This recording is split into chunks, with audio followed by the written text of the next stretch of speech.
short video. I just want to have some interaction with you because it's also a time after prelims and we must be wondering what next with mains, or if you're not clearing, people might be frustrated as to is this a good career option. So here I want to talk to you. It's not to comfort you, but just to tell you about how this is a very normal feeling. This feeling of vulnerability, the fact that if you're not clearing prelims, that it might be the end of the world. But just remember that it's a very temporary. It should be a very temporary feeling. Please do not attach your self-worth to this exam. And today, I might look like a person who is very sure of making it. That might seem the case when you look at my mock interviews or at my other videos. But till the very day of the result coming, I was very unsure of making it. And that's the case with most toppers, because this exam is uncertain. The only thing that we were certain about is, okay, we'll put in the hard work, we're putting in the amount of hours and trying to cover the syllabus. But still, the fact that you're putting in effort does not guarantee success in this exam, and we've all faced it in some form or the other in different stages of this exam.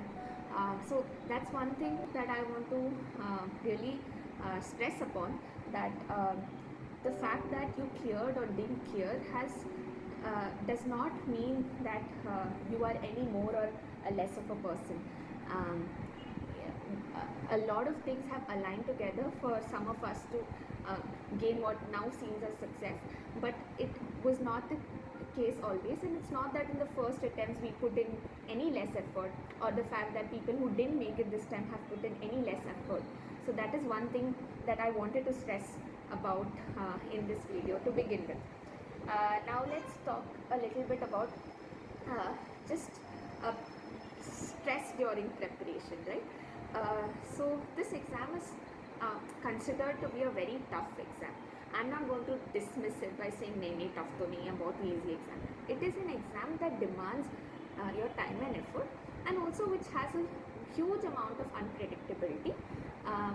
The only thing that is guaranteed in this exam is that it's going to challenge you.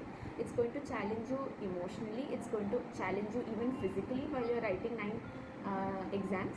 It's going to challenge you in the fact that your social interactions will be limited. It's going to throw a lot of challenges at you. So please, please, please make yourself a priority. Even when you're studying, don't let it affect your mental peace. When you do think it is affecting your mental peace, please take a step back. A new stress that people have is about optional.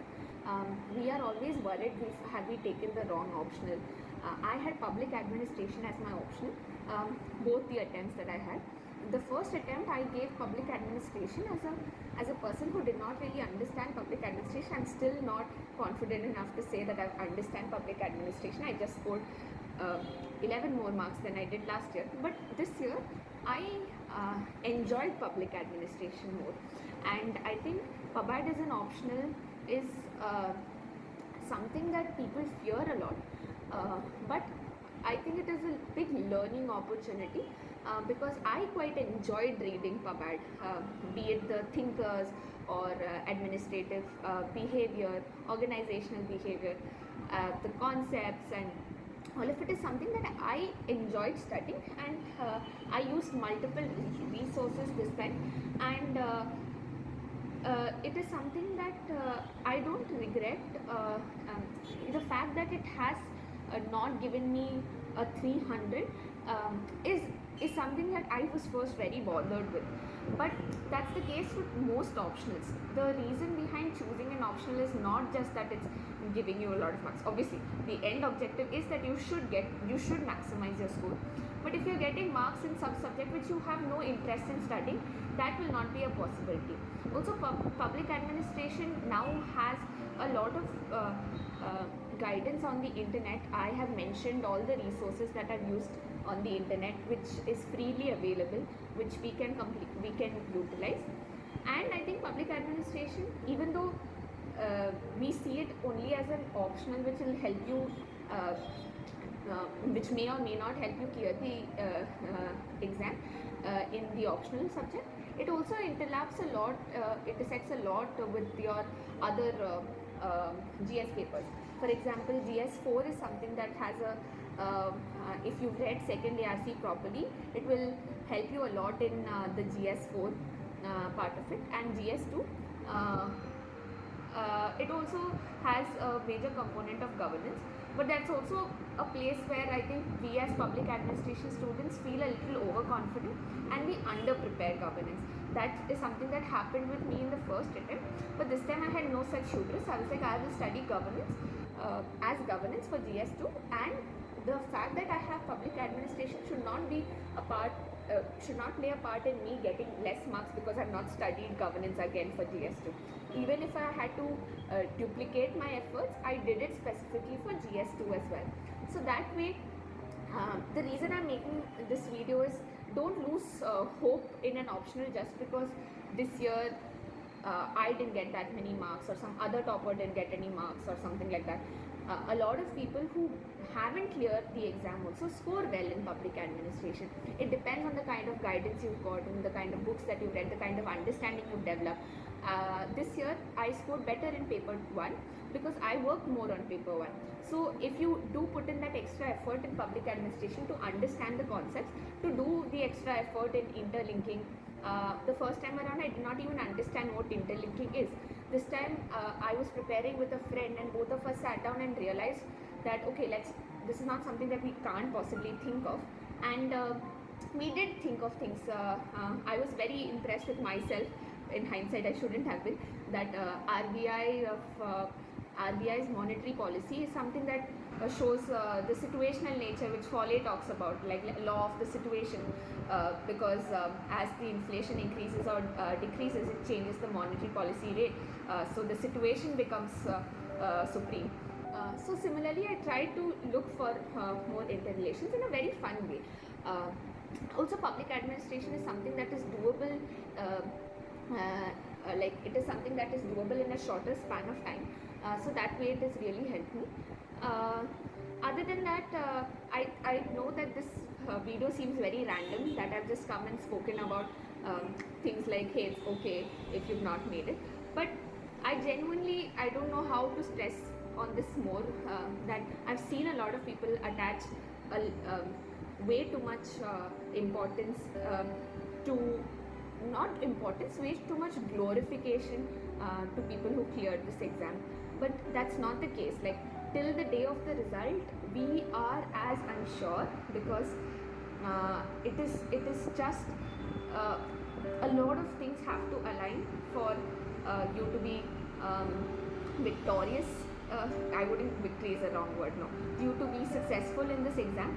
So if you have the time, if you have the mental strength, and if you have the financial capacity to stay at this exam, I would say give it the number of years it requires.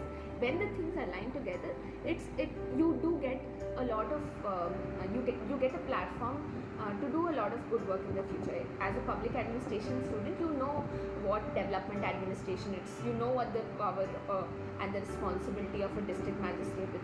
So you already know what is the thing that you aspire for. Don't prepare for the exam or do anything in life just for the glory of the academy at Labasna or anything like that. Find the purpose, find the reason why you're doing it, and ensure that it's not taking more things from you than it is giving you back. So give this exam try and learn in the process, try and be happy in the process, because learning, you are now definitely more well informed than you were when you started preparation. You are more patient than you were when you started preparation. You are more sensitive towards issues in the society than when you started the preparation. So also appreciate the growth that you are having as individuals because of this examination. So this is just a quick video to say that first of all, don't fear the examination. Don't fear the optional subject that you've taken. If you have a genuine interest for it, and if you have the right guidance, as well as do the test series, do all of the things that we are putting out as topper strategies, Lohit Matani sir's blog. I've told you, please refer to all of that. So don't spread negativity about any subject, and don't let the exam become larger than it really is. It is just a means, it is just an exam, a crucial exam nevertheless, but it's just an exam.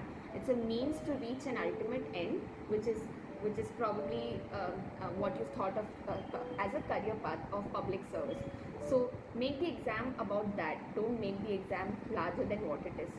And I hope that at least some of y'all now realize that it's not uh, it's not that really super intelligent elite people, people who have got things right in life and who have things sorted and who knew from day one that this is going to be my timetable, clear the exam.